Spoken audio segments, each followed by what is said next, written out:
যোৱাকালি মই যিটো ভিডিঅ' দিছিলোঁ আপোনালোকক দেখাইছিলোঁ যে দীঘাৰত জুচ খাওঁতে সেইফালে হাটগাঁও আৰু নাৰেংগী একেবাৰে ওচৰ হয় বুলি, আৰু ফাৰ্ষ্ট টাইম সেইফালে গ'লোঁ, একেবাৰে ওচৰ হয়। তাৰ পৰা মোৰ বাইদেউ ঘৰলৈ হাটগাঁৱলৈ অকল 20 কিলোমিটাৰ। আৰু এয়া দেখিছে কি বাৰু, আপোনালোকে গম পালেই। আৰু এয়া বন্ধুনীয়ে থোৱা সাজ, আপোনালোকে চাওক কি সুন্দৰ। এয়া বন্ধুনীয়ে কি সুন্দৰকৈ বাকিছে, আৰু লগতে বন্ধুৱে অকণমান সহায় কৰি দিছে। বন্ধুৱে চাওক কি সুন্দৰকৈ দাঙি দিছে, জোখত পৰক বুলি, কাৰণ অভাৰলোড হৈ পৰিলে বেয়া নহয়। ইয়াত হেঁচা ষ্টাইলটো বেলেগ দেই, আমাৰ তাত হাতে চেপে, ইয়াত হেতাই চেপিছে, চোকা মানুহ।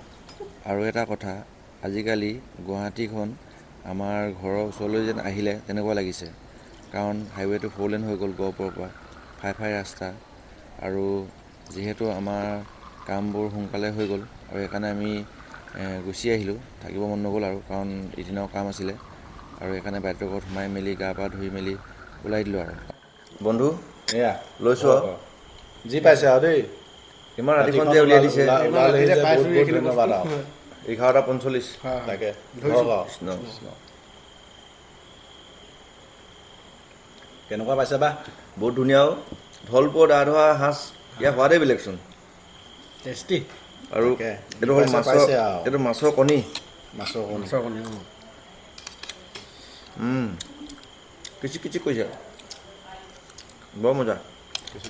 যোৱাকালি আমি সকলোৱে বিশ্বনাথ চাৰিআলিত ৰাবৰি খোৱা যিটো ভিডিঅ' বন্ধুৱে চাইছিলে আৰু মোলৈ ফোন কৰিছিলে, বন্ধু কি আপুনি গুৱাহাটী আহিছে নেকি? মই ক'লোঁ হয়, আমি সকলোৱে কিবা এটা কামত আহিবলগীয়া হ'ল।